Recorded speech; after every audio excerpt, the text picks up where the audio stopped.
Рафина Мукминова и постоянная рубрика «Инставью». Мы задаем интересные вопросы нашим гостям.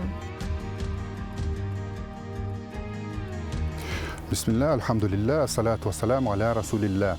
Да, действительно, процентные займы запрещены шариатом. В хадисах пророка, саллаллаху алейхи вассалям, и в текстах священного Корана есть много упоминаний о запрете ростовщичества. И если ипотека подразумевает то, что человек берет в долг деньги под проценты, то это считается греховным, как для того, кто дает, и для того, кто берет.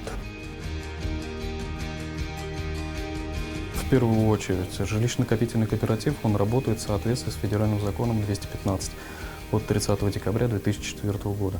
Подчиняется он Центральному банку, им контролируется, и все сведения о кооперативе, бухгалтерский баланс, заключение, уставные положения и так далее, документы полностью располагаются на сайте кооператива в специальном разделе, например, как у нас видно на сайте, для пайщиков. Там как раз указаны все наши документы, все сканы, все полностью туда выкладывается.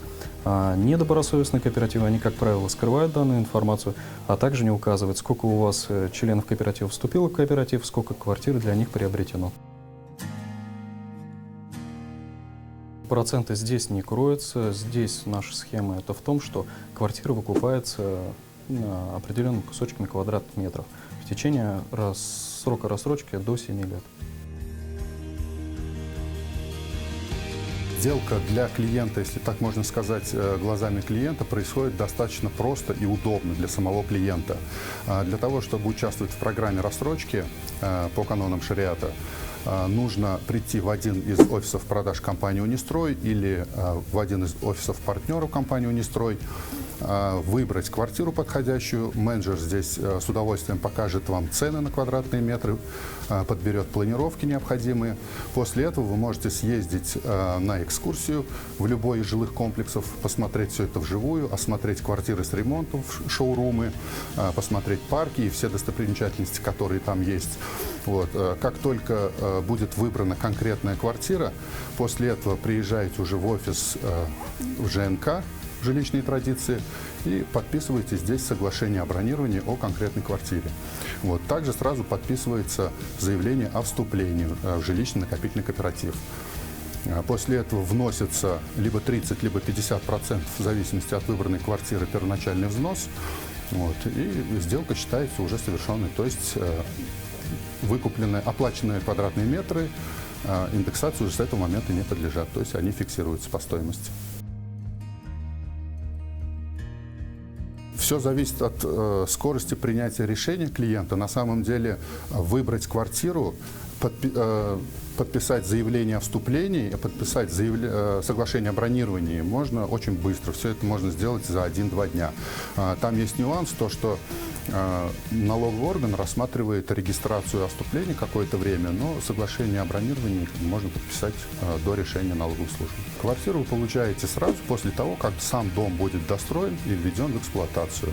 Вместе со всеми другими жителями этого дома, которые приобретали, возможно, по каким-то другим схемам, может быть, за наличный расчет, вместе с ними те, кто взял квартиру в рассрочку по данной программе, тоже получат ключи.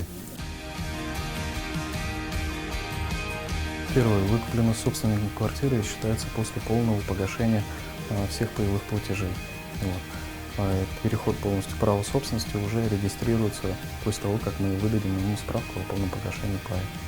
Вот, в Росреестре. Пока в кооперативе, в его составе находится хоть один пайщик, кооператив не может закрыться. Соответственно, он должен исполнять все те обязательства, которые есть у него перед своими членами кооператива. Преимущество для участников кооператива заключается в том, что они могут абсолютно надежным способом приобрести квадратные метры по рыночной цене. Если посмотреть сегодня на ипотечные сделки или даже на некоторые сделки, которые разрешаются с точки зрения шариата, чаще всего приходится переплачивать посреднику, и тем самым цена квадратного метра увеличивается. Здесь же огромное преимущество заключается в том, что квадратные метры выкупается напрямую по рыночной цене. Также надежность программы заключается в том, что сама программа работает по 215 федеральному закону и контролируется Центральным банком Российской Федерации. Да, конечно. Инвестор может всегда зайти на этапе старта продаж, то есть по существенно низкой цене, выкупить посредством внесения первоначального взноса 30, 50, 90% определенное количество квадратных метров, которые впоследствии через 6 месяцев, через 12 месяцев или к моменту сдачи дома в эксплуатацию, это через 1,5 года, он может их реализовать по более высокой цене путем обыкновенного заключения переуступки. То есть пай – это такая форма денежных инвестиций, которую можно продать, переуступить, передать в наследство, подарить. То есть здесь не воспрещается Гражданским кодексом никакие любой другой сделки. Подводных камней как таковых нет, то есть о любых вещах мы полностью рассказываем нашим клиентам. Да? В этом плане, так как мы представляем интересы пайщиков перед застройщиком, у которых непосредственно покупаем квартиры, мы точно так же должны защищать как себя, так и нашего пайщика. Вот и все.